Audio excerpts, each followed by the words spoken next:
večer, lepo pozdravljeni. Smo v novi seriji predavanj o andeških, izjemno pomembni plemiški družini, nekako 150 do 200 let so celo Evropo praktično držali v rokah.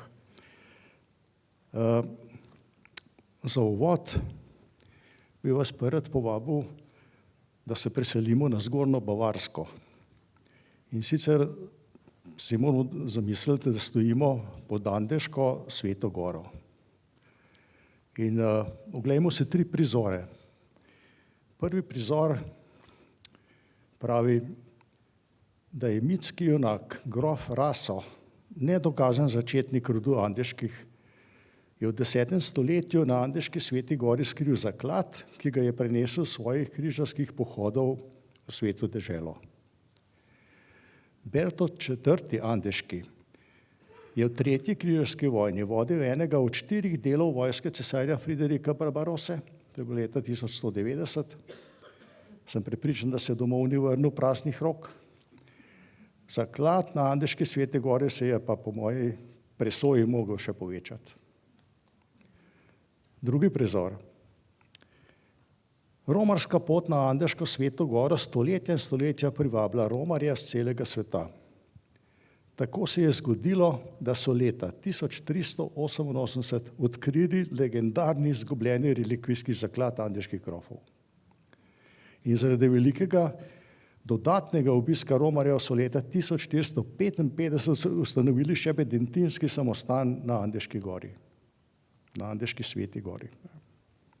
Tretji prizor. Sedimo v pivnici v benediktinskem samostanu na Andeški Sveti gori. Pijemo andeško pivo Andežan in testiramo ekološke sire in ekološke mlečne izdelke evropsko znane andeške mlekarne Šajc. In sedaj sprašujem našega predavatelja Miloša Klemena Mahorčiča, ali prihranimo tretji prizor za zadnje predavanje, ali z njim nadaljujemo takoj, ali pa rajši začnemo s prvim prizorom. Izvoli. Hvala lepa. Najlepša hvala. Bom kar nadaljeval. Sicer nimam ne piva, ne sira zraven, ampak andeška pivovarna je samostalna, ima svojo izpostavo tudi v Münchnu. 1. in 2. v tem mesecu sem bil v Münchnu na razstavi od Turnerja in sem pil in jedel v tisti izpostavi. Tako da, to je takoj zraven stolnice, zraven Marijine cerkve, imate pivovarno, restauracijo andeških in priporočam. Sicer pa gospod Vernik je dal krasno idejo, morda bi pa kdaj skupaj obiskali ta samostan in situ pogledali, kaj je bilo bomo rekel, kaj je bilo z tem zakladom in kaj je z pivovarno in sirja. Torej, to se vse da narediti. Sicer pa čudovit uvod. Jaz sem pravzaprav si vse skupaj tudi predstavljal, da začnem z enim vprašanjem, pa so mi malo načrte prikrižali, ker so že takoj zatemnili dvorano. Namreč, imam eno vprašanje. Krasno, hvala lepa. Samo toliko, da vidim, kak bo rezultat. Ali je med vami kaka gospa, ki je ime Elizabeta? Nobena. O, Madonna. Lahko takoj zatemnite nazaj. To je 4. najbolj pogosto ime v Sloveniji. Prav nobene Elizabete, Betke, nič takega. Glejte, zelo zanimivo je, mi imamo 4 svetnice, ki so na koledarju katoliške cerkve, ki imajo to ime. Tista Elizabeta, ki seveda ima nekje najstarejšo tradicijo, je seveda Elizabeta, mati Janeza Krstnika. Jo vidimo na raznih slikah skupaj z sveto družino, ampak tista Elizabeta, ki je pa seveda bila ključna, ki je dala potem navdih, da so številne evropske vladarice, kraljice, cesarice nosile to ime, je pa ena druga Elizabeta, torej tista, ki praznuje god 17. novembra. To pa je bila v različnih virih, jo različno imenujejo, Elizabeta Turinška oziroma Elizabeta iz Turingije, eni pravijo Elizabeta Ogrska, mi bomo pa rekli, to je bila Elizabeta, ki je bila po mamini strani Andeška. Ena ključnih svetnic v srednjem veku in zaslužna, da seveda je potem nastala prava poplava, imena tega. Če pomislite skozi zgodovino od 13. stoletja naprej do danes, koliko je bilo vladaric ali samostojnih ali tistih, ki so bile samo poročene z vladarji z tem imenom, torej po špansko je to Izabela, ali pa Izabel po francosko, po naše je Elizabeta, mađarsko je Erzsébet. Torej vsa ta ogromna količina vladaric nosi ime po sveti Elizabeti, ki, kot sem rekel, je bila po mamini strani iz andeške družine. Pardon. Zaradi tega sem seveda, tudi ko sem razmišljal na nek način za podnaslov tega našega predavanja oziroma predavanj, seveda se nekako odločil, da bom dodal andeški grofje, vojvode in svetnice. V bistvu sta bili dve, ampak zelo, zelo pomembni, še danes zelo čaščeni svetnici in to obe dve vladarici poleg tega. Torej, kdo so bili ti andeški? Poglejte, kot je gospod Vernik rekel, andeški so bili pravzaprav po svojem vplivu, po razsežnosti svojih posesti v bistvu že skoraj, da lahko rečemo, predniki Habsburžanov. Veliko vzporednic bi lahko potegnili med njimi in pa celjskimi grofi. Predvsem tudi zaradi tega, ker so določene stvari skoraj da Celjani po njih kopirali. Tudi Celjani, vemo, so dali eno svojo hčerko na madžarski dvor, tudi andeški so to storili, ampak 150 let prej. In obe te ženski sta bili hudo vplivni in sta znali pomagati svoji družini do še večjega razcveta. In če gledamo z vidika Slovenije, gledajte, andeški so bili takrat, torej govorimo od recimo 1150-1250, lastniki približno polovice Slovenije. Bili so vojvode, grofje Krajinski, bili so grofje Kamniški, Slovenjgrad so imeli, Istro so imeli in v tem pogledu bomo to posebej seveda izpostavili, posebej pomemben Kamnik, ki je bil glavno mesto Slovenije takrat. Še danes imamo ostanke, ki pričajo o tem. Ampak seveda, ker smo zgodovinarji, bomo začeli nekje na začetku. Torej, tukaj lahko vidimo grb družine in pa hkrati tudi kraja Andeš in ta grb se seveda v osnovi ni spreminjal. Mi smo pri Turnih videli potem različne variante, pa eno okno, pa dve okni, pa 4 gor tiste cine ali pa 3 in tako naprej.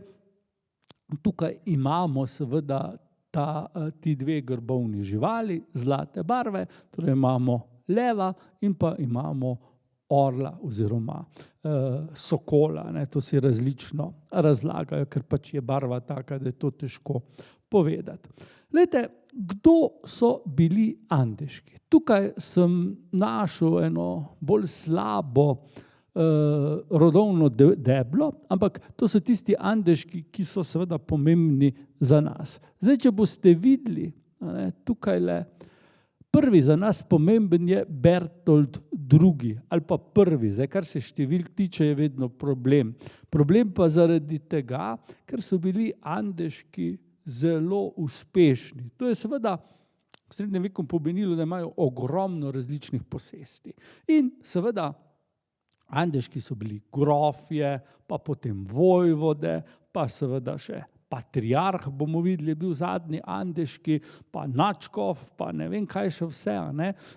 In potem je normalno, da na enem področju je nekdo z imenom recimo Bertolt nosil številko 1, nekje druge pa je bil morda 2 ali pa celo 3, pač odvisno koliko vladarjev je s tem imenom pred njim že bilo. Tisto, kar seveda lahko pravzaprav vidite, ne, na tem rodovnem deblu, je to, da so andeški vladali, govorimo o teh andeških, ki jih imamo tukaj, so razmerno kratek čas. Oziroma, če smo natančni, to boste lahko lepo videli, Bertolt II. Umre 1151. Zadnji andeški, Bertolt V. točno 100 let kasneje. Samo 100 let. Torej, če mi to delamo zdaj primerjavo, recimo z družinami, ki smo jih doslej obravnavali, imam v mislih seveda Celjske, pa Goriške, pa Španhajme in Turne. Samo Turnov se spomnite, kolikrat smo se mi sprehodili od 1300 pa do 21. stoletja. 3-krat pravzaprav. In recimo vsi ti, že prej omenjeni, so vladali veliko dlje. Kar pa seveda ne pomeni, da lahko pri andeških zamahnemo z roko. Samo 100 let so bili tukaj. Teh 100 let je bilo zelo, zelo intenzivnih. Torej, to, da andeški seveda na koncu propadajo, je čisto, če smem reči tako, kriva narava. Torej, izumrli so, čisto enostavno. Ni bila kakšna zarota. Je pa pravzaprav seveda ravno to dejstvo, da je bila družina pred izumrtjem nekako omogočila zadnjemu andeškemu, Bertoldu V., da je na Grbadu tako neverjetno količino premoženja, da seveda si upam trditi pravzaprav nobenemu izmed fevdalcev, ki smo jih mi doslej obravnavali, torej ne kakemu Celjanu, ne Goričanu, tudi Španhajmom ni uspelo. Torej, kaj vse je ta gospod bil, to bomo naslednjič omenjali, ampak dejstvo je, da je bil recimo čistko za hec, povem, hrvaški ban, pa ban Dalmacije, pa ban Slavonije, pa vojvoda Transilvanije, pa uglejski patriarh, pa kamniški grof in tako naprej. Torej, kar si lahko zmislite, mejni grof, krajinski, istrski, itd., itd. To pa zato, ker je bil zadnji in je vse, kar so imeli njegovi bratje, bratranci, nečaki, potem prišlo na njega. Nihče se ni temu zoperstavil, ker so vedeli, da nima potomcev in je seveda lahko, bom rekel, v tem užival. Na srečo je Bertolt V. zelo dolgo živel za tiste čase, neverjetno dolgo. Ampak, kot sem rekel, o Bertoldu naslednjič. Poglejte, tukaj imamo Sveto rimsko cesarstvo. Tam okrog leta 1000, rekli smo, takrat je živel ta legendarni, mitološki začetnik andeških. Andeški so seveda, bomo rekli, podobno kot mnoge plemiške družine po Evropi, ne le v Nemčiji, še kje drugje, zelo radi seveda videli v svojih vrstah ljudi, ki so imeli neko, bomo rekli, večjo vlogo. Tako so recimo Italijani zelo radi gledali nazaj in vsaka druga familija je imela v žlahti kakega rimskega cesarja, vsaj tako so trdili. No, v srednjem veku v nemškem prostoru je pa bilo tu seveda treba si kaj izmisliti, so si Italijani ravno tako, ampak na koncu so andeški seveda bili, bom rekel, lahko več kot pa ponosni. Namreč ne le, da so na zemlji imeli veliko moč, velik ugled, ampak seveda zadnji andeški je lahko skomignil za meni pa rekel, moji 2 nečaki nista svetnici. Torej, višje sploh ni mogel biti. Na nebu med taki 2 preprošnici v nebesih, to je bilo za vsako familijo tako kot zadetek na loteriji. A ne. In v tem pogledu so seveda Andeški bili zelo, zelo uspešni, tudi s tem, da so si, bomo rekli, na oni strani zagotovili svoje pomembno zastopstvo. A ne. Kot sem že rekel, Elizabeta in pa sveta Hedvika Šlezijska je bila ravno tako njihova. Torej, zakaj vam kažem Sveto rimsko cesarstvo? Ravno zaradi tega, ker imamo tukajle seveda območje, kjer so Andeški vladali. Zdaj, Andeški nikoli niso bili cesarji, bili so pa večkrat zelo blizu cesarskemu prestolu, pa tudi kraljevim prestolom. In zanimivo je, ne, če gledamo, oni izhajajo iz tega območja, torej nekje južne Bavarske, potem pa seveda zavladajo na Kranjskem, pa v Istri, pa kot sem rekel, imajo včasih tudi Dalmacijo, pa Hrvaško, pa Slavonijo, celo Transilvanijo, to je že tule ven, in tudi na to stran, gledajte, sem svobodna grofija Burgundija, danes se Franche-Comté imenuje ta območje, in kot sem rekel, po porokah še malo dlje. Torej, šahovnica, na kateri so Andeški premikali svoje figure, je bila zelo, zelo velika. In ne bom rekel nič narobe, če bom rekel, da je ravno naš prostor, Kranjska in pa Mislinjska dolina, ne, ta del, da je ravno tu večkrat bilo središče tega dogajanja. Čeprav sami lahko vidite, ne, glede na Sveto rimsko cesarstvo, da imamo tukaj obrobne dežele, torej mejno grofijo Istro, mejno grofijo Kranjsko, ampak larifari, ne, dogodki, ki so se odvijali tu, Andeški, ki so živeli tukaj, so vplivali, kot je že prej gospod Vernik rekel, celo tja do Svete dežele. Ne. Prej omenjeni Bertolt IV. Je bil eden vodilnih poveljnikov v tretji križarski vojni. Torej, ne le eden od udeležencev, koliko jih je bilo tisoče, pač pa je bil eden vodilnih poveljnikov, ki se je tudi na bojnem polju odrezal mnogo bolje kot marsikak pomembnejši plemič. Pa se je Bertolt IV. Je bil vojvoda, se ni bil nepomemben plemič. Torej, moramo iti zdaj seveda pogledati, odkot so ti Andeški bili doma. Tukaj lahko vidite zemljevid Bavarske, enega dela Bavarske, in domača pravzaprav dežela Andeških je tukaj okrog jezera Amrzé. In tu so pravzaprav Andeški začeli svojo pot. Torej, ne tako zelo daleč od nas, in seveda Andeški so zelo hitro pravzaprav prišli do tega položaja, da so lahko imeli posesti po vsem Sveto rimskem cesarstvu. Torej, od severne Nemčije pa, kot sem že rekel, do naših krajev. Tukaj imamo fotografijo tega jezera, Amrzéja, lahko vidite, da gre za veliko jezero, torej eno največjih bavarskih jezer. Tule je pogled proti severu, torej recimo z malo domišljije, lahko tule že München vidimo. No, tisto, kar je pa seveda ključno, je pa naselje, ki ga imamo tukaj in pa na tej strani. Tukaj je naselje Disen, tam je pa Andeš, torej območje, po katerih se seveda ta družina imenuje. Glejte, tukaj imamo pogled na vasico Disen ali pa manjši kraj, nikoli mesto. In to je seveda tista točka, iz katere izhaja družina. Torej, družina se je najprej imenovala po kraju, torej Disen. In tukaj so številni Andeški tudi pokopani. Ampak kasneje se ta družina razdeli v dve veji. Ena prevzame naziv po svojem novem posestvu, torej po Andešu, po kraju Andeš, in seveda opusti priimek, ki ga je imela prej. Ampak njihovi starejši žlahtniki so kmalu izumrli.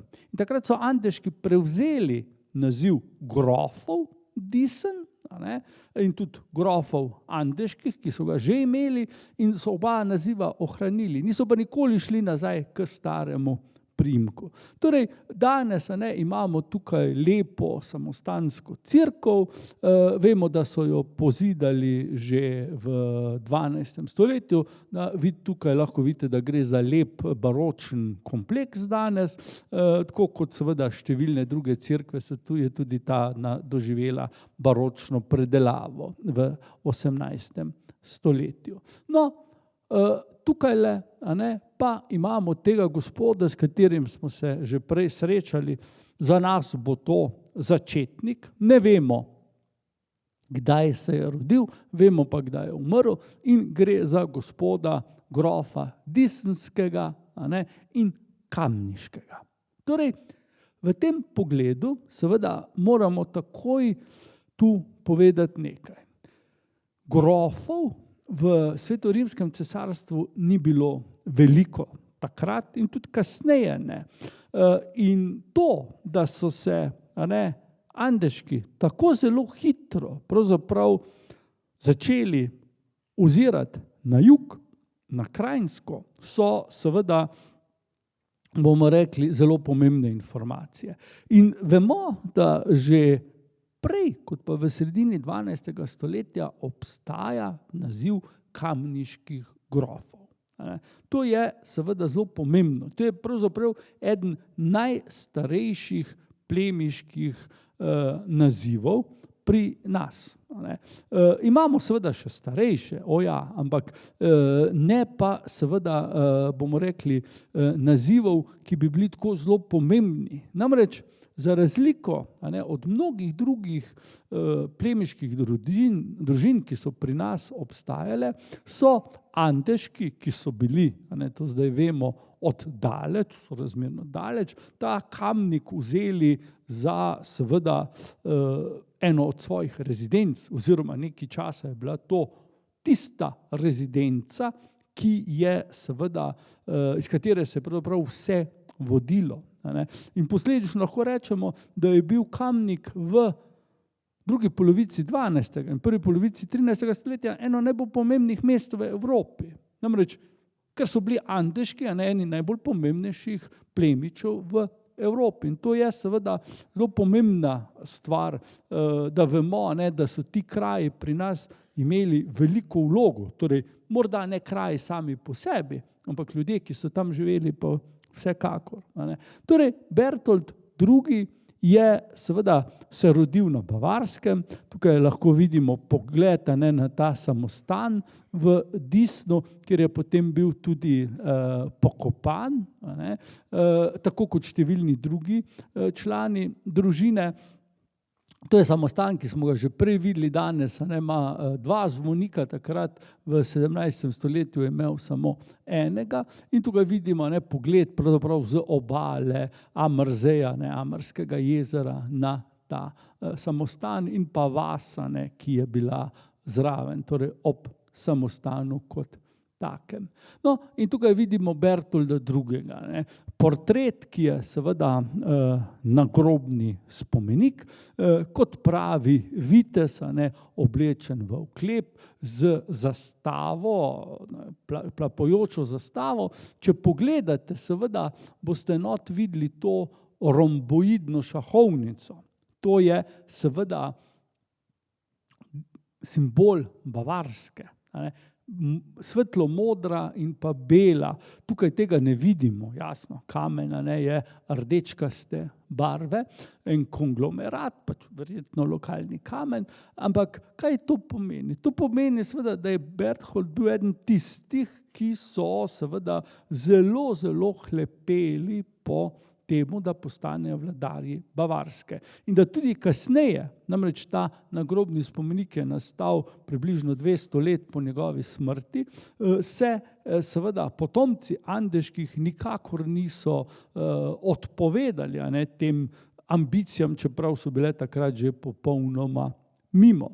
Torej, tukaj imamo pa pogled na Andeš z to krasno tudi barokizirano cerkvijo, samostanom zraven, torej gre za majhen kraj, nič pomembnega, ampak veste, mnogi veliki vladarji, vladarske družine izhajajo iz krajev, ki jih danes morda sploh ni več. Recimo Habsburžani izhajajo iz enega gradu, od katerega so samo razvaline ostale, pa vemo, kako zelo pomembni so bili. Tako da, idilično pravzaprav zgleda Andež, na eni strani jezero, na drugi strani seveda se ob lepem vremenu Alpe vidijo, torej ena taka res lepa podoba.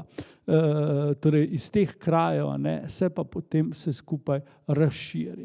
Torej, Andeški so imeli velik talent za pridobivanje posesti, denarja.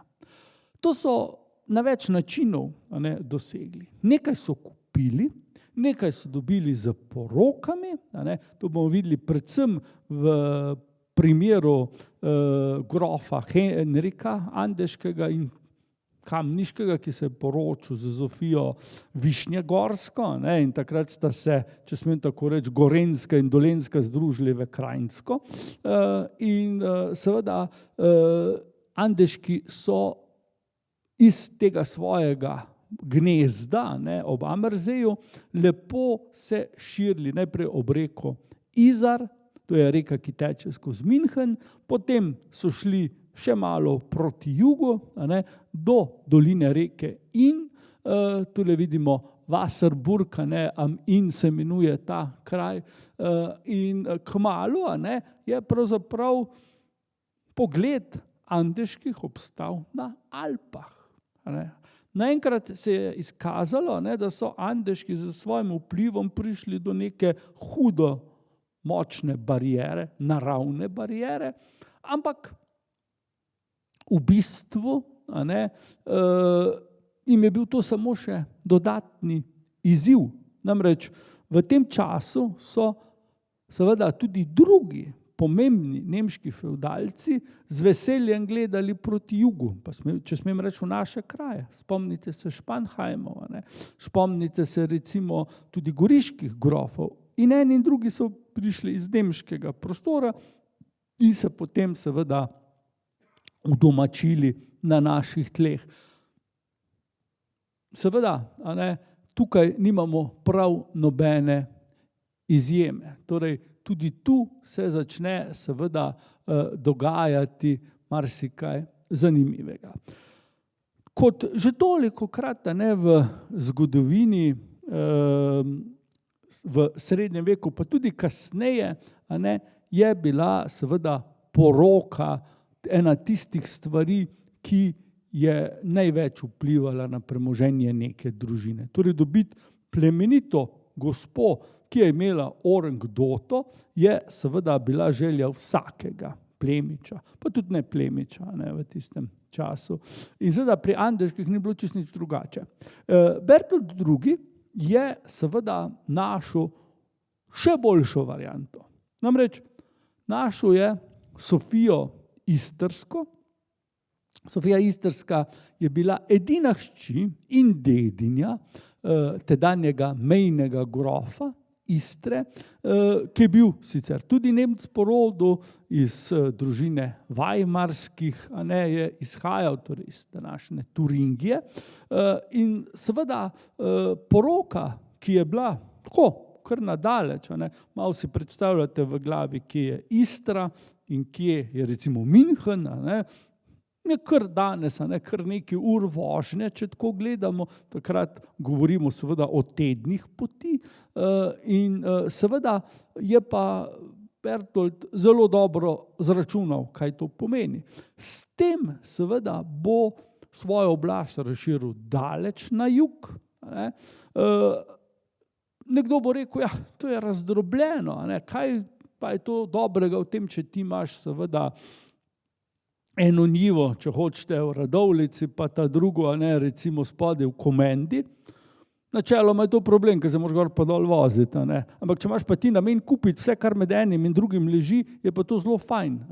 In Andeški so imeli ta namen, pridobiti pravzaprav čim več ozemelj, narediti neko sklenjeno celoto. To jim sicer ni uspelo, so pa, boste videli potem na vrhuncu, prej smo že slišali za Bertolda IV., imeli gromozanske posesti, torej posesti, ki so po površini nekajkrat večje od današnje Slovenije. Torej ta želja po temu, da vladajo določenemu delu Evrope, se jim je več kot uresničila. Torej, poroka Sofijo Istrsko jim je prinesla seveda ta naziv, torej istrskih mejnih grofov, kar pa je seveda pomenilo še nekaj. S tem so postali deželni knezi, knezi Svetega rimskega cesarstva. To je pomenilo, da imajo svoj glas v državnem zboru. Navadni grofje tega niso imeli. Mejni grofje pa so seveda ta naziv imeli. In to je seveda zelo, zelo pomembno. Torej že kar na začetku se andeški izstrelijo med najpomembnejše plemiče. Po naslovu še niso bili tam, tudi to bo prišlo, bomo videli, ampak seveda že s tem, ko so bili sedaj, bom rekel, pri koritu v državnem zboru, da so bili pač tam dedno, vsaj tako dolgo, dokler so imeli to istrsko mejno grofijo, so seveda bili, bomo rekli, zelo blizu političnemu odločanju in to je seveda vodilo k izjemnemu porastu moči. Poglejte, Bertold II. Ni gledal samo na jug, lahko bi rekli, da so se njegove oči kar skozi tako vrtele. In v času, ko se je poročil z Sofijo Istrsko, so seveda njegove ambicije šle lepo tudi drugam. Torej, danes bi rekli na Frankovsko. Tukaj vidimo stari grad ali pa stari dvorec v mestu Bayreuth. Bayreuth je na severu Bavarske, ozemlje, ki mu pravijo Frankovska. In to je bilo sploh ozemlje, ki je bilo silno, silno pomembno takrat, pa tudi za nas. Recimo ta bližje mesto Bayreuthu je recimo Bamberg, za bamberško škofijo ste že pa vsi gotovo slišali in pa njen vpliv v naših krajih. In seveda Bertold je ustanovitelj tega mesta. Danes ga poznamo predvsem po tem, da se je Wagner tule rodil, pa njegovih festivalih, opernih tukaj, ampak andeški so ustanovili to mesto, pa ne le to mesto.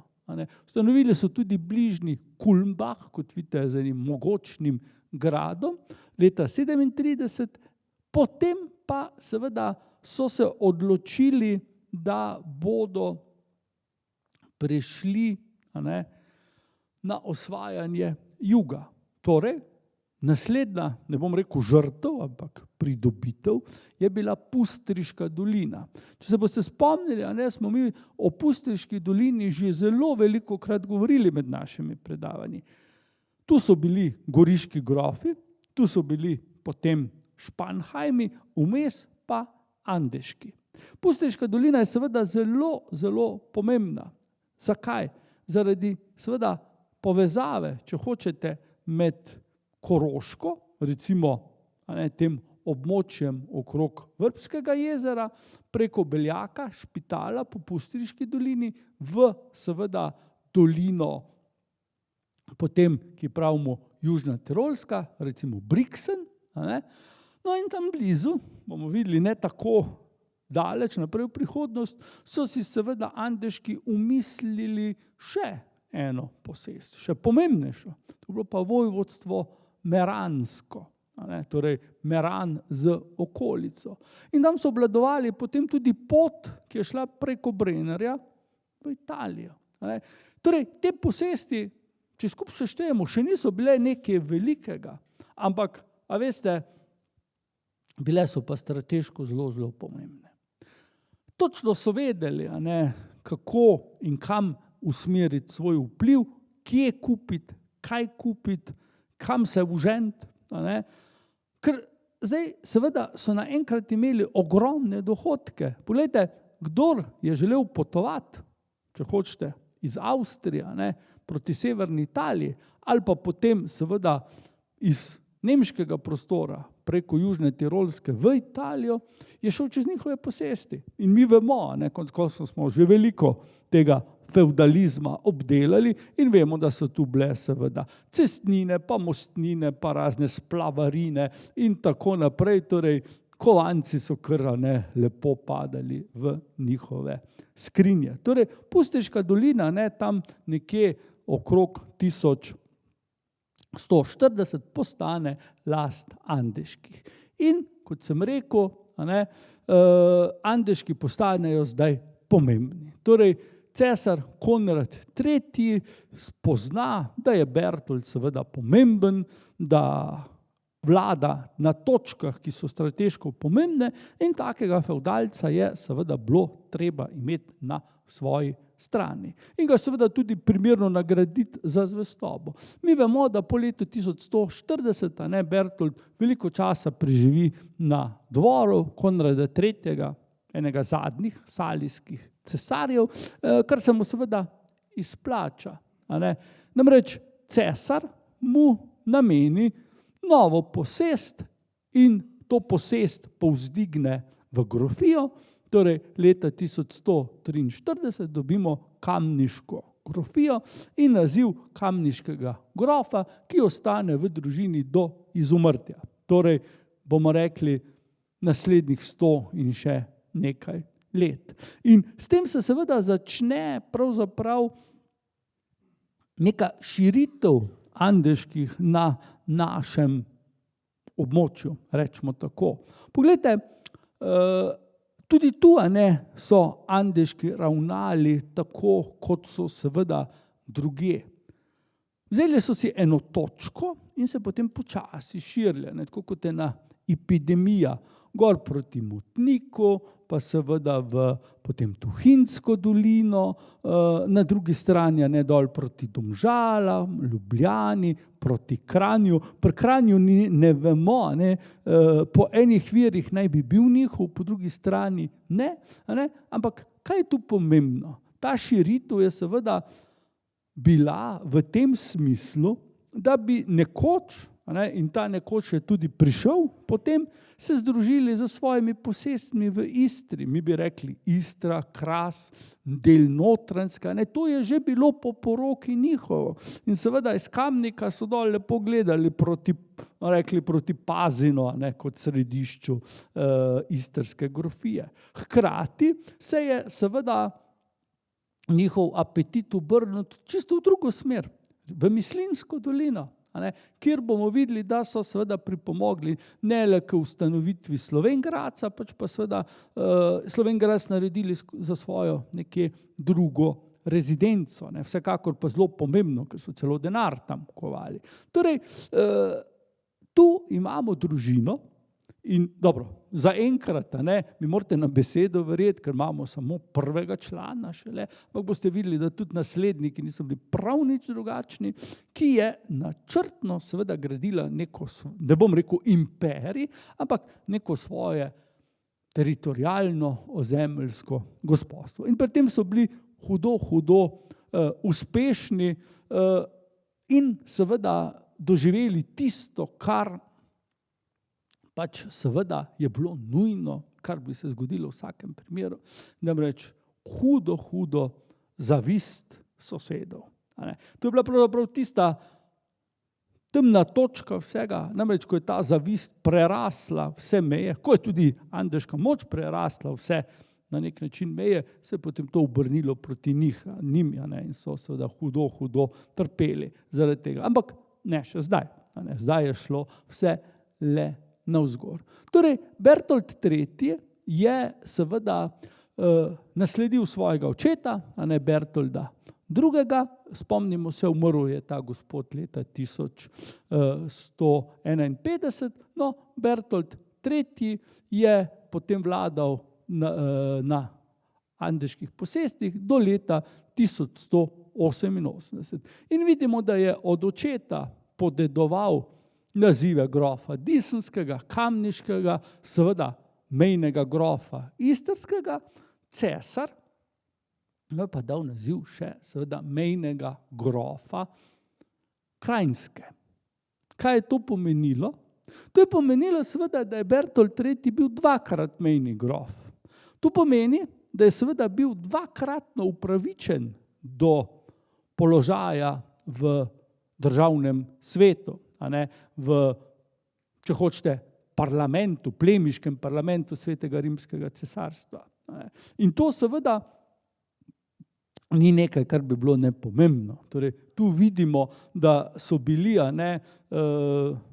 Andeški zelo premočrtni, kar se tiče svojih ciljev.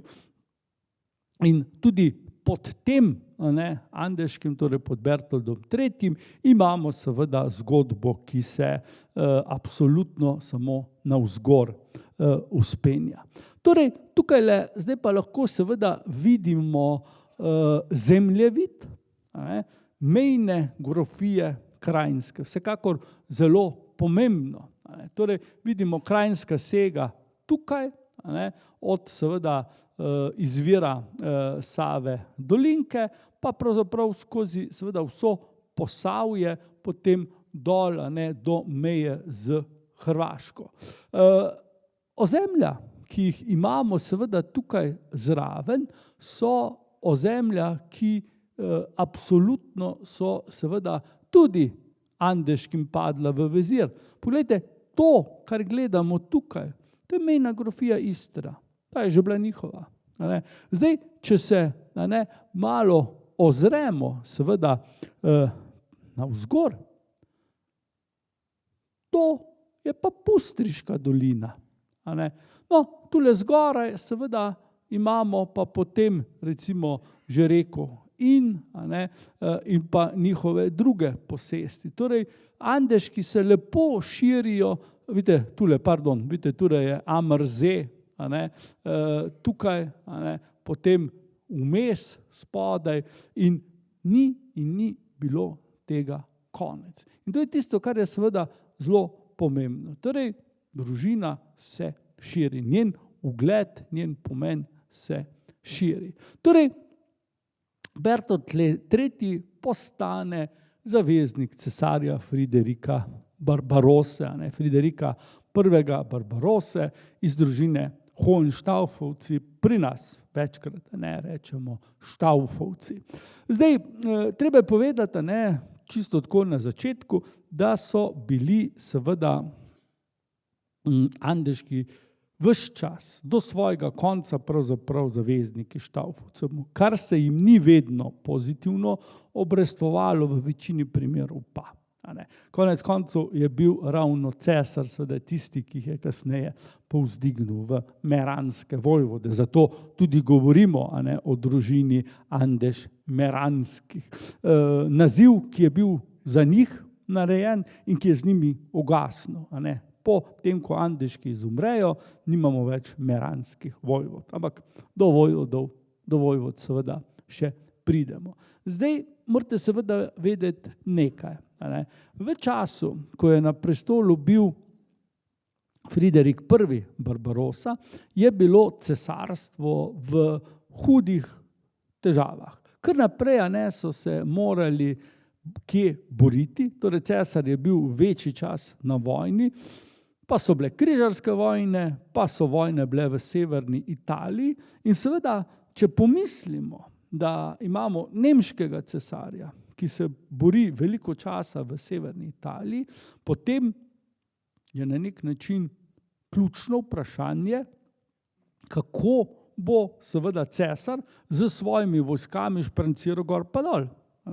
In Andeški kot lastniki nekaterih najbolj pomembnih poti na tem območju so seveda bili za cesarja ključni. In zato seveda je toliko bolj skrbel, da so bili njegovi zavezniki, njegovi prijatelji in seveda tudi plačal za to oziroma poplačal njihove usluge.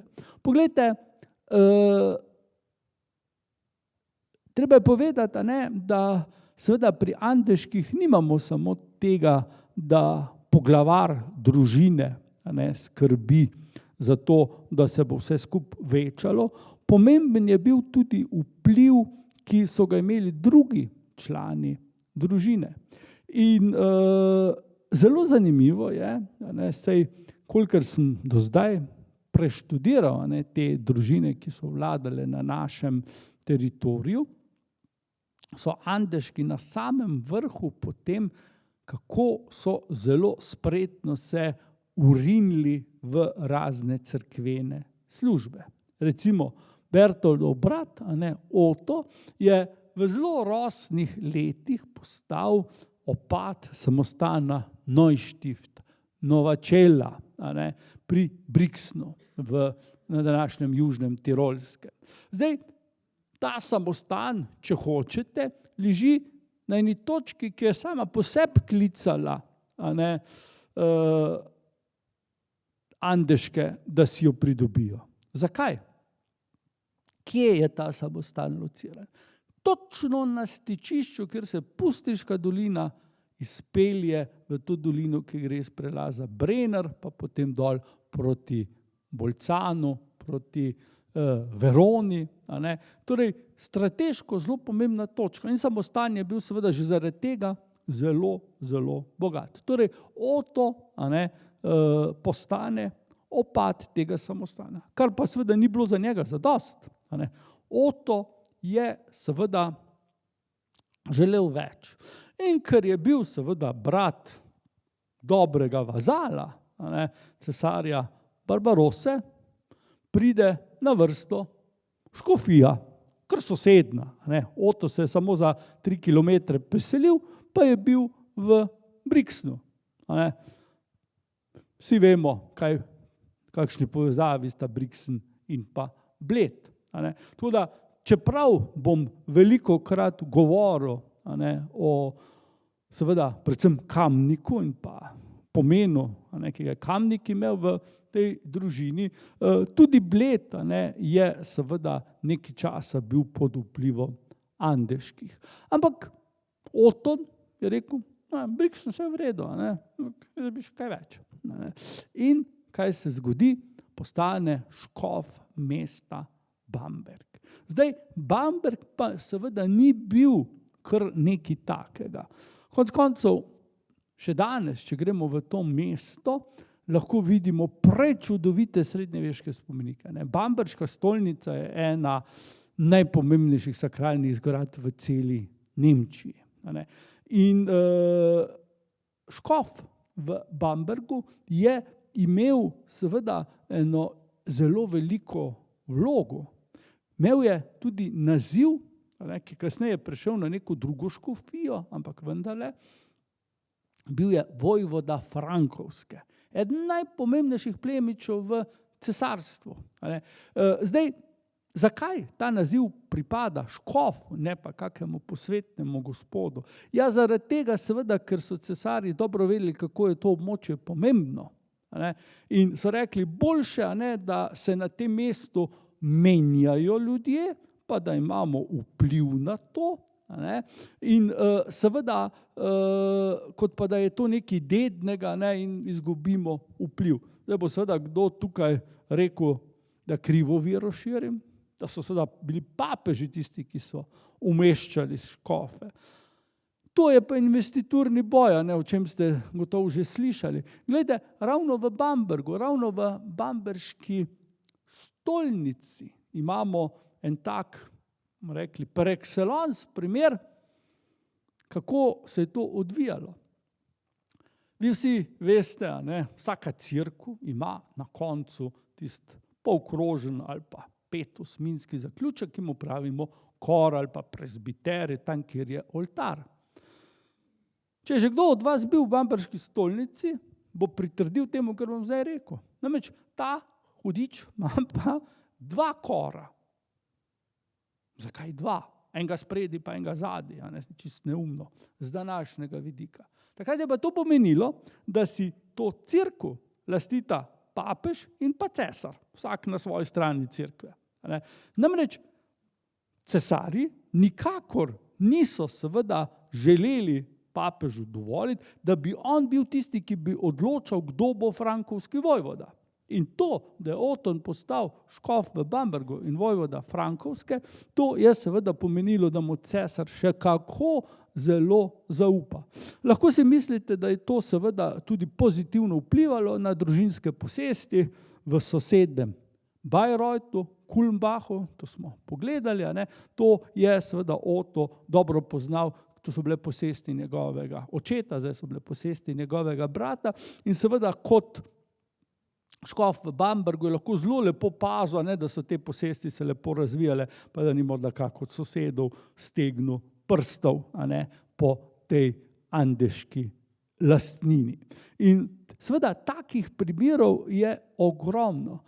Mi ne bomo omenjali vseh opatov, škofov, opatin, ki so bile iz te družine. Ampak tako, če je imela družina, recimo, 7 ali pa več otrok, kar ni bilo nič nenavadnega, morate vedeti, da jih je vsaj polovica bila v cerkvi, kjer so fajn služili in seveda skrbeli za to, da je družina imela tudi še večji vpliv. Namreč Oto, kot škof v Bambergu in kot vojvoda Frankovske je bil seveda tudi član parlamenta, državnega zbora. Torej, v tem smislu lahko samo vidimo, kako so, zdaj so imeli pravico do 3 poslancev, bi mi tako rekli, V našem parlamentu je bila to že poslanska skupina, v nemškem je bilo to malo drugače, ampak vidimo, kako tako z neko vztrajnostjo, kamen na kamen, se seveda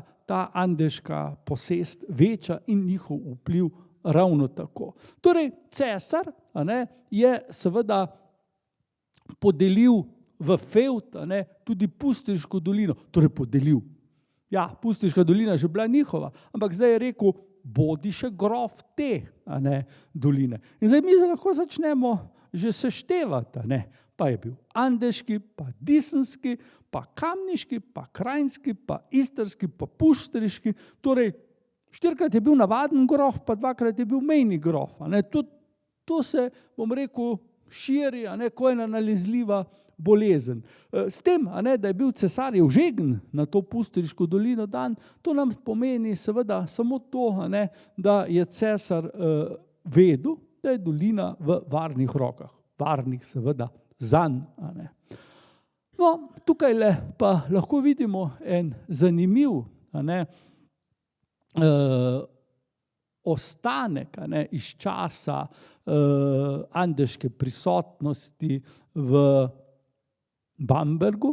Namreč to je tako imenovani Marijin portal. Sami lahko vidite, da gre za enega od originalnih portalov, namreč Bamberška stolnica je romanska, čudovita romanska cerkev in tukajle imamo donatorja, torej tistega, ki je dal denar za ta portal in kot ga lepo lahko vidite, imamo tule Otona andeškega škofa. Tukaj je pa eden od njegovih sorodnikov, tudi andeški, ki je pa potem nekaj desetletij kasneje postal škof in se je potem dal dodati. Torej vidimo Marijo, vidimo tukaj enega od cesarjev, ki daje cerkev Mariji, potem škofe okrog in pa seveda tega, ki je skromno dal to narediti, torej andeškega škofa Bamberga. Torej tudi, bom rekel, pri izgradnji tega res enega ključnih spomenikov v nemškem prostoru so andeški imeli svoje prste vmes. Poglejte,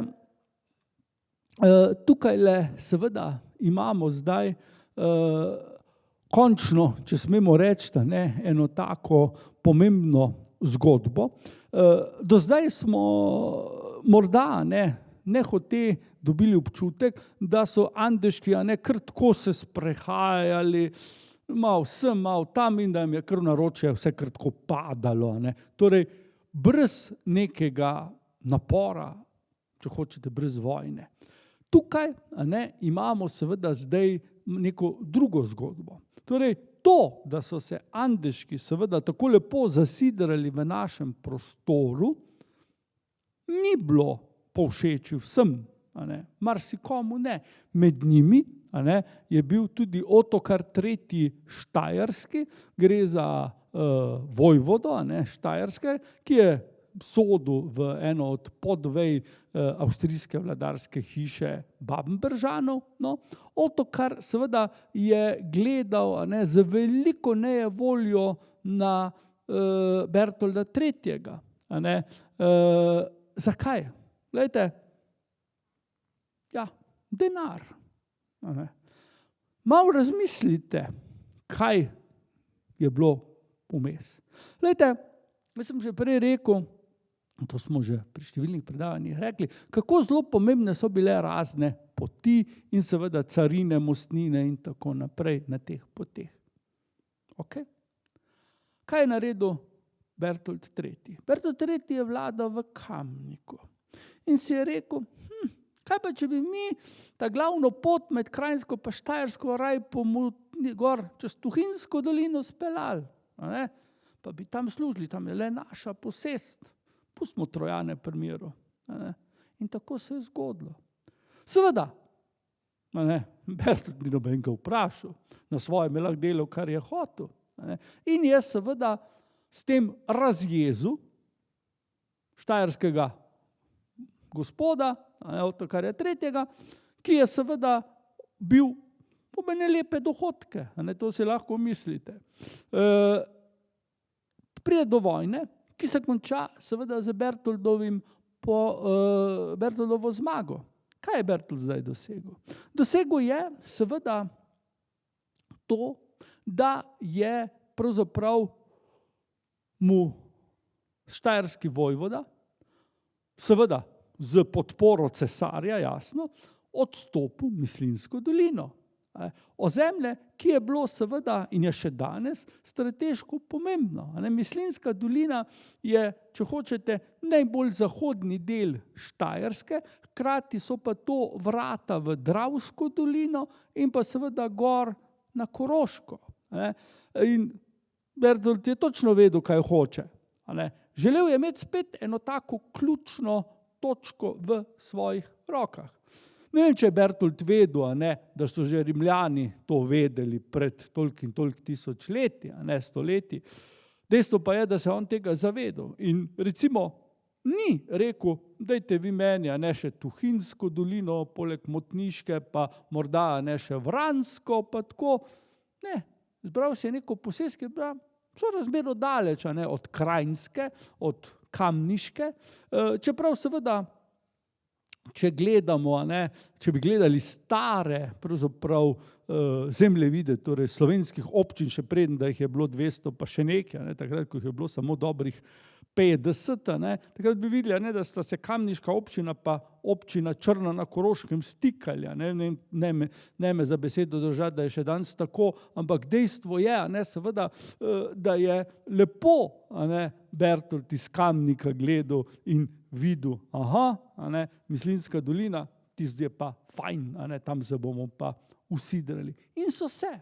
To je tisto, kar je tako zelo zanimivo. Torej, vedno je razmišljal strateško. Morda to ni bilo vedno enostavno, lahko bi po lažji poti prišel do ozemlja, ampak seveda vedno je razmišljal en korak ali pa dva naprej. Kaj bo potem na tem ozemlju seveda lahko še naredil, kaj bo še lahko dodal.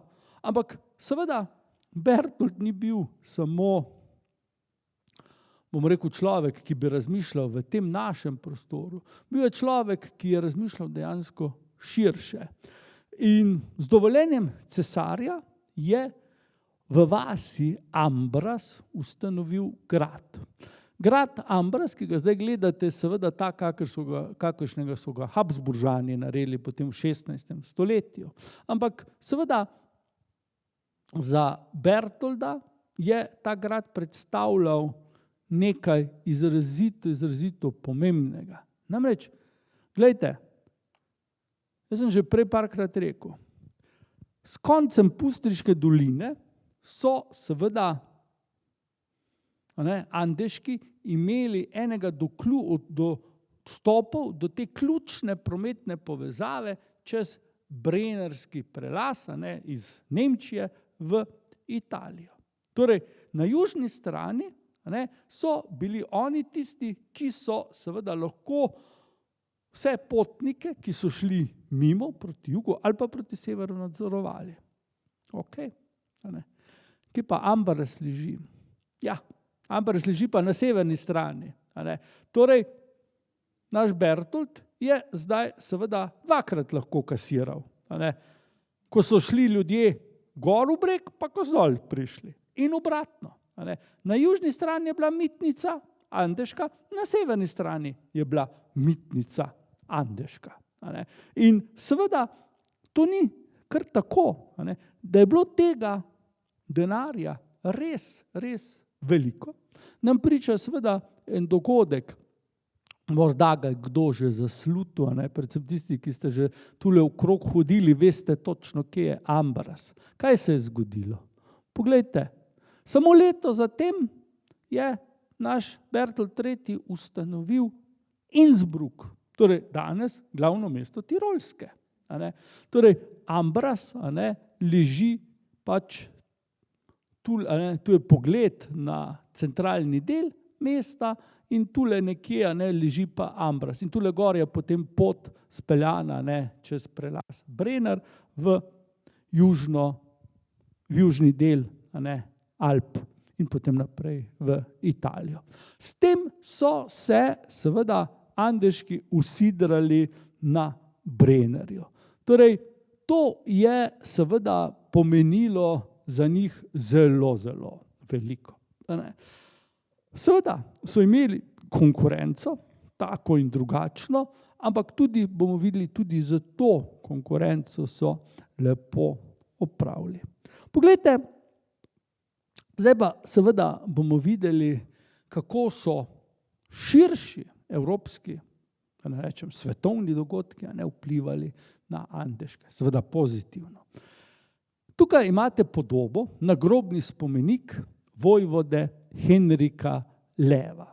Henrik Lev, član slovite dinastije Velfov, to je še danes hanoverska vladarska hiša. Torej, Henrik Lev je bil vojvoda Saške in vojvoda Bavarske. Njegovo ozemlje je bilo tako veliko, da je bil bolj močan kot cesar. In kadar cesarja ni bilo v Nemčiji, je Henrik Lev začel seveda zarote proti njemu. Barbarossa ga je bil tule čez sit in se z njim spopadel in leta 1180 je bil Henrik Lev poražen. In Barbarossa mu je odvzel Bavarsko. Rekel je, ne sme biti fevdalc, ki bi seveda imel tako veliko moč, da bi imel pol severne Nemčije, pa pol južne Nemčije, vse kar ostalo, kar imamo ostalo, je pa razdeljeno na manjše fevdalce, med katerimi je slučajno tudi cesar. Torej, to ne sme biti. Namreč, Henrik Lev je bil ena taka mala baraba. Bil je ves čas proti cesarju. In vse poznamo tisto krasno zgodbo, sovražnik mojega sovražnika je moj prijatelj. In s kom se je Henrik Lev povezal? Ja, s papežem. Papež seveda niti približno ni hotel videti, da nemški cesar šari po severni Italiji, rekel je, to je moj peskovnik, in seveda papež in cesar se stepeta, vojne so. Tisti, ki ste bili v Italiji, ki saj malo ste že slišali kdaj za italijansko zgodovino, pa ko ste hodili po srednji Italiji, predvsem ste že gotovo slišali za Guelfe in Gibeline. Gibelini so bili cesarjevi pripadniki. Guelfi so pa bili seveda pripadniki papeža. Ampak ta izraz Guelf, to je samo italijanska različica priimka tega človeka. Henrika Leva s priimkom Velf. Dajte G prej, pa dobite Guelfe. Torej, govorimo o zelo pomembnem človeku, ki je dal ime nekemu celemu gibanju. Zdaj boste pa seveda vprašali, kaj pa ima to seveda opraviti z Andeškimi. Kje je tu zdaj Bertold III? Poglejte, treba je bilo zdaj seveda tole pridobljeno vojvodstvo nekako seveda podeliti naprej. Andeški so se zelo, zelo mučili. Bertold III. Se je zelo, bomo rekli, slinil okrog cesarja, da bi on postal bavarski vojvoda. Ampak Barbarossa ni bil neumen. Hitro je začel šteti. Vse to, kar imajo andeški, plus bavarska, potem bodo oni že kmalu tako močni, kot je bil Henrik Lev. In je seveda rekel, ne, to ne bo šlo. In za vojvodo bavarskega imenuje Otona I. Wittelsbacha. Wittelsbachi postanejo zdaj vladarji Bavarske in ostanejo to do konca Prve svetovne vojne. Vsi bavarski vladarji, ki sredijo, vključno z vam zelo dobro znanim Ludvikom II., so potomci tega Otona.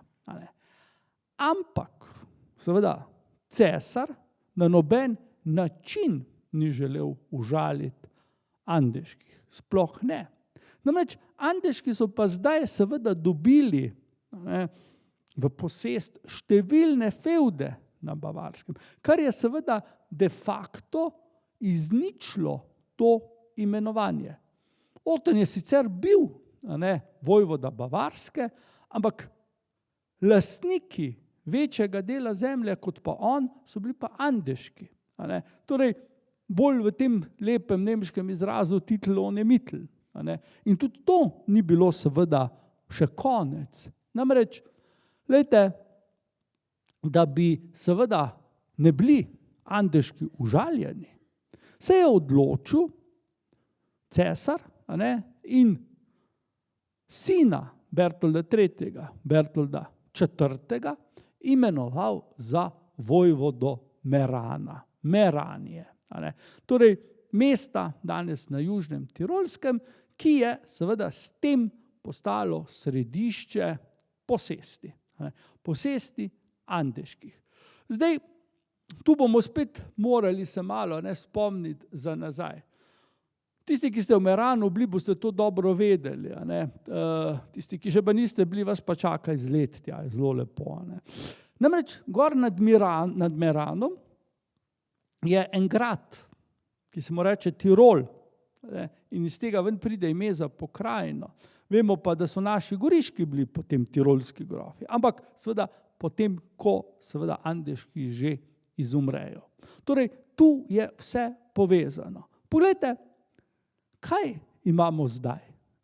Zdaj imamo seveda eno zelo uravnoteženo politiko. Torej, ta prostor, malo južno od Alp, pa malo severno od Alp, si delita dve družini. Wittelsbachi in pa andeški. Vojvodi Bavarske, vojvode seveda na drugi strani Meranije. In Bertold III. Je lahko bil zdaj srečen. Sam sicer ni postal vojvoda, je pa to postal njegov sin, in s tem je bilo jasno začrtano, kaj ima cesar v mislih. Torej, nekje uravnotežena politika, pri tem, če smem reči, seveda, da so imeli zdaj z vojvodstvom meranskim, andeški seveda v rokah pa res zelo strateško pozicijo. Zdaj so naenkrat obvladovali pravzaprav 100 kilometrov te poti, ki je vodila iz Italije v Nemčijo in obratno. Torej, ne le Innsbruck, ne le seveda Pustriška dolina, pač pa zdaj celotno to območje, danes bi temu rekli lahko mirno Južna Tirolska, je bilo njihovo. In seveda, kaj vse so oni lahko iz vsega tega ven potegnili, je več kot očitno. Namreč to, ko smo prej slišali, da je Bertold IV. Prinesel sabo kaj svete dežele, seveda je, ampak bom rekel, tisto je bilo malo v primerjavi s tem, kar je že imel. Torej, meranski, dajmo jih tako poimenovati, so bili seveda zdaj eni najbolj premožnih in vplivnih ljudi v cesarstvu. In posesti na naših tleh pri tem seveda niso igrale male vloge. Torej, počasi se bomo poslovili od Bertolda III. Poleg četrtega Bertolda, imel ta gospod še več otrok, seveda k četrtemu Bertolu bomo kmalu prišli. Torej med njimi je seveda zelo pomemben Popon, gre za grofa Bamberškega, torej tistega drugega, če se ga spomnite, z tega reliefa, lejte, tule je Oton, tule je pa Popon. In kaj nam to pove? Lejte, ko je Oton umrl, je prišel njegov nečak. Torej, Bamberška škofija je bila v enem dolgem obdobju, torej več kot 50 let, v posesti te družine. In kot sem rekel, kaj vse je bilo vezano na območje Bamberške škofije, si lahko seveda samo mislite, kako se je povečal ta vpliv družine. In spet, če gledamo z vidika cesarja, je bilo to več kot dobro. Cesar je Wittelsbache povzdignil na prestol Bavarske, ampak jih hkrati ukleščil. Na severu imamo Andeške in na jugu imamo Andeške. Torej, Bavarska, Wittelsbachi so v kleščah, v sendviču, med dvojimi posestmi neke druge družine, ki jim je bila enaka. Vojvoda je pač enak vojvodi, in to vsekakor ni nepomembno. Torej, to samo kaže, kako so se dobro znašli Andeški. Zdaj, kje so Andeški bivali? Torej, Andeški so se kot večina družin tistega časa selili. Mi vemo, da tako Bertold III kot potem Bertold IV večino časa preživita nekje na poti med Meranom in pa Kamnikom. Njihove stare posesti, Andeš, Disen, te so bile že seveda, bom rekel, manj pomembne. Težišče njihove oblasti ni bilo več severno od Alp, pač pa južno od Alp, kjer so imeli seveda glavne in seveda najbolj številne posesti. To seveda ni nepomembno. Torej, Bertold IV, vidimo, tukaj ni živel ne vem kako dolgo, je bil pa vsekakor zelo, zelo uspešen človek. Poglejmo njegove naslove, poleg, smo rekli, kamniškega grofa, mejnega grofa Istre, je bil tudi zdaj prvi meranski vojvoda. Jaz sem tu samo zdaj nekaj nazivov naštel. Vsi tisti nazivi, ki jih je imel njegov oče, so mu ostali. Govorimo tudi o mejnem grofu Krajinske, pa grofa Pustriške doline itd. itd. Torej, seznam se samo daljša. In to seveda pomeni, da se daljša tudi seznam tistih, če hočete, točk, iz katerih priteka denar. Torej, posesti. V tem pogledu so bili seveda ne samo zelo pridobitni Andeški, pač pa so bili tudi, bom rekel, ljudje, ki so potem s temi posestmi znali kaj narediti. Bili so dobri gospodarji, torej mi bi rekli, so gospodarno ravnali za zemljo, ki je bila njihova. Torej, tukaj imate pogled na Meran, dol z vasice Tirol preko Stolnice, tukaj Sveti Nikolaj, pa potem gor po dolini, sami vinogradi, sadovnjaki. Torej, sem rekel, če še niste bili tule, privoščite si, ni tako daleč.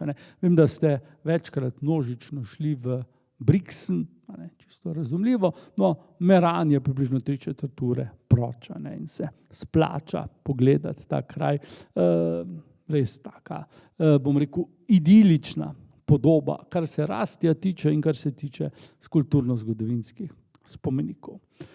Torej, prelaz Brenner je zdaj seveda njihov. Tukaj imamo seveda sodobno podobo, tudi pri nas, poleti večkrat govorijo po televiziji, radio, kaki zastoji so na Brennerju, in kako je seveda to problematično, pa za naravo.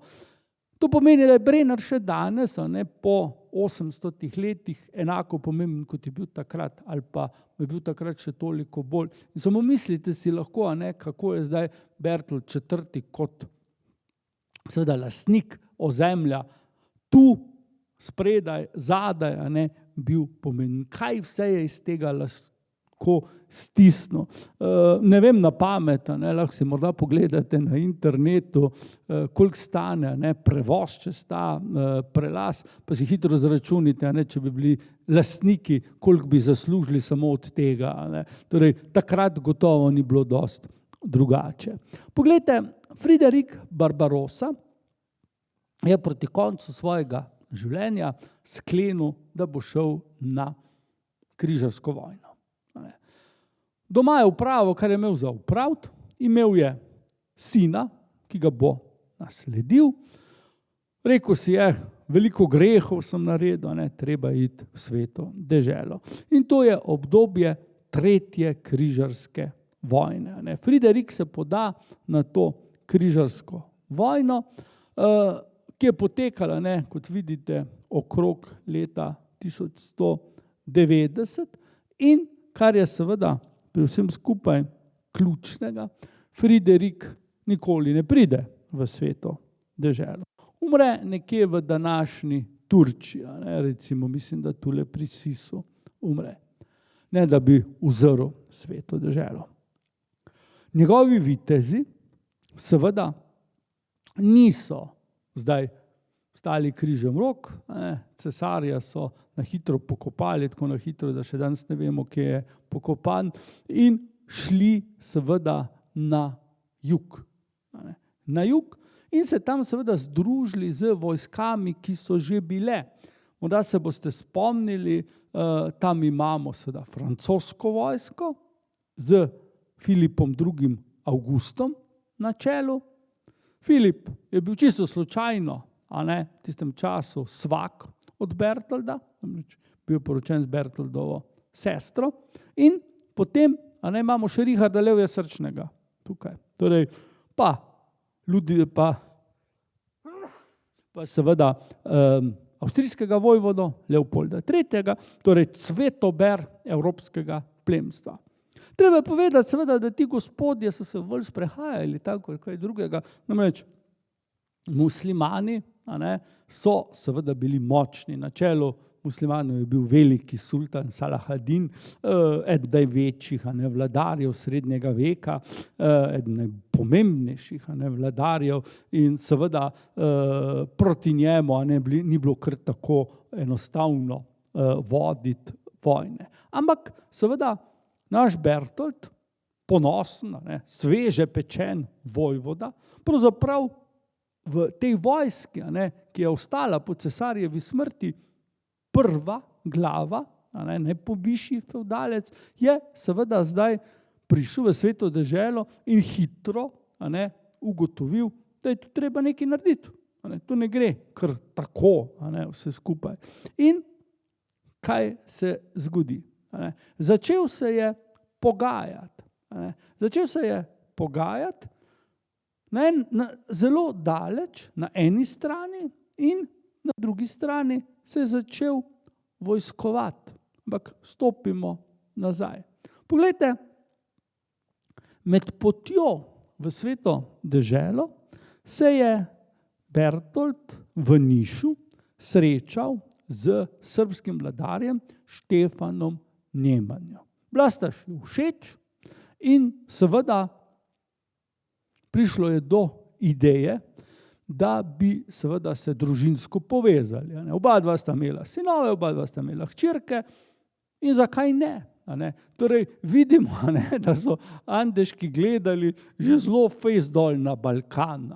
Kasneje so s pomočjo Madžarov prišli na Balkan. Ampak Bertold je imel tu seveda zelo jasne cilje, da bo prodrl daleč na ozemlje Balkanskega polotoka. Torej ne več samo Krajinska, ne več Istra, dol proti Srbiji so bile oči seveda oprte. In v tem smislu je seveda bilo zanj tudi zelo pomembno, da se seveda v sveti deželi čim bolj izkaže, ker bo potem seveda kot zmagovalec toliko lažje v Srbiji izposloval ugodne pogoje za poroke svojih otrok z otroci Štefana Nemanje. Nažalost do tega ne pride, pa ni bila Bertoldova krivda, pač pa ti potencialni kandidati za poroke in kandidatke so umrli. Naravne smrti, vsak na svoji strani Evrope in do te povezave nikoli ne pride. Bi pa seveda Bertold ob povratku, lahko Štefanu seveda pokazal, bomo rekli, zelo, zelo velik uspeh. Namreč Bertold je vodil napad na trdnjavo Akon. Tako se danes ali pa Ako imenuje. To je bila ena od trdnjav, ki jih je Salahadin oduzel križarjem.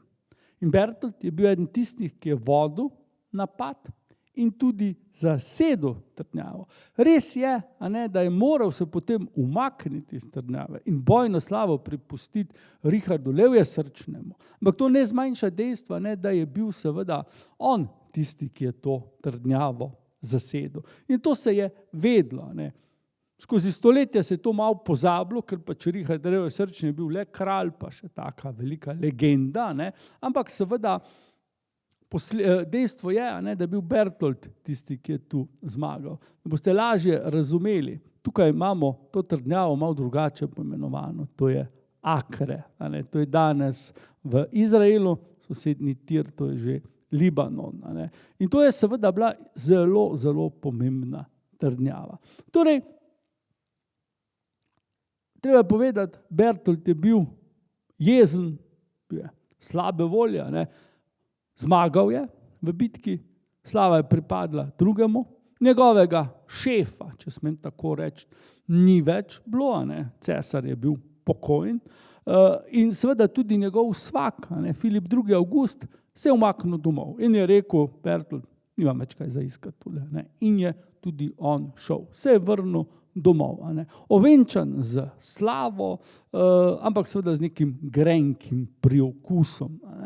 Torej, Bertold zdaj postane zaveznik novega kralja, novega cesarja, Svetorimskega cesarstva, to je bil Henrik VI, ki je po ženini strani podedoval tudi kraljestvo Sicilijo. In to je vodilo, si lahko mislite, v še bolj divje spopade, torej spopade, ki so seveda zahtevali še več cesarjevih posredovanj v severni, srednji in južni Italiji. Čeprav južni še najmanj, ker so bili Sicilijanci čist veseli, da so dobili nemške vladarje in ti so se tam tudi zelo dobro izkazali. Bertold, tako kot seveda je velevala družinska tradicija, je cesarju precej stal ob strani, čeprav ta služba ni bila ne vem kako dolga, cesar je kmalu umrl. In zdaj je seveda tukaj bilo zelo pomembno vprašanje. Namreč vprašanje nasledstva. Vi morate vedeti, to smo že neštetokrat omenjali, ampak bom še enkrat omenil, da seveda krona Svetorimskega cesarstva ni bila dedna. Vsakokrat, ko je vladar umrl, so se zbrali volilni knezi in izvolili novega vladarja. Po navadi, ne pa vedno, je to bil seveda sin ali pa nek bližnji sorodnik prejšnjega cesarja. V dani situaciji, namreč piše se leto 1196, je bilo vse skupaj še bolj zapleteno. Namreč pokojni Henrik VI je pustil za sabo posthumno rojenega otroka. Kaj pomeni? To pomeni, da se je sin rodil šele po očetovi smrti. Torej, cesarica je bila noseča in je potem rodila slovitega, razvpitega Friderika II. Hohenstaufovca. Ampak takrat seveda je bil fantov oče že nekaj časa mrtev. V Nemčiji seveda stanje ni dovoljevalo, da bi zdaj pridno čakali, da bo ta Friderik zrastel. Tudi, kot sem rekel, Nemčija ni bila dedno cesarstvo in družina seveda Hohenstaufovcev se zdaj zelo, zelo trudila, da bi na prestol spravili nekoga iz družine. In tako so se odločili za Filipa Švabskega, Švabska je pač dežela, iz katere Hohenstaufovci izhajajo, in seveda so rekli, naj bo ta cesar toliko časa, da bo ta mali spodaj na Siciliji zrastel, potem bomo pa njega izvolili. Zdaj seveda, tak je bil načrt, ampak seveda iz besede do dejanja priti pa ni bilo tako enostavno. Treba je bilo seveda tako ali drugače dobiti zadostno število glasov. Volilnih knezov je bilo 7, torej rabili so jih vsaj 4. In Bertold je seveda tu napnel vse sile, finančne, vojaške, diplomatske in v končni fazi omogočil, da je bil Filip izvoljen za nemškega kralja. Boste rekli, kaj ne cesarja, ker nikoli ni bil kronan. Vladar, ki je bil izvoljen, dobil avtomatsko naziv nemškega kralja, ko mu je pa papež v Rimu dal krono na glavo, je pa postal cesar. Filip tega ni nikoli doživel. In tukaj, na tej točki, kjer bomo za danes končali, lahko rečemo, da je bil vpliv andeških v Sveto rimskem cesarstvu na vrhuncu. Bili so tisti, ki so postavljali vladarja. Oni so bili tisti, ki so bili zaslužni, da so Štauffovci obdržali prestol, še potem bomo videli dobrih 50 let in seveda v tem pogledu lahko rečemo, da je bil to zvezdniški trenutek. Nikoli prej, nikoli kasneje, govorim seveda za nemški prostor, andeški niso bili tako zelo močni in pomembni, kot pa seveda zdaj. In čeprav so bili potem kasneje še bolj bogati, pa bom rekel, so imeli vpliv še mnogo širše, ampak v sami Nemčiji pa nikoli več tako, kot pa zdaj. Hvala lepa za danes. Če ne prej se vidimo naslednji teden, pa če se v kakšna Elizabeta kje pojavlja, dajte povedati.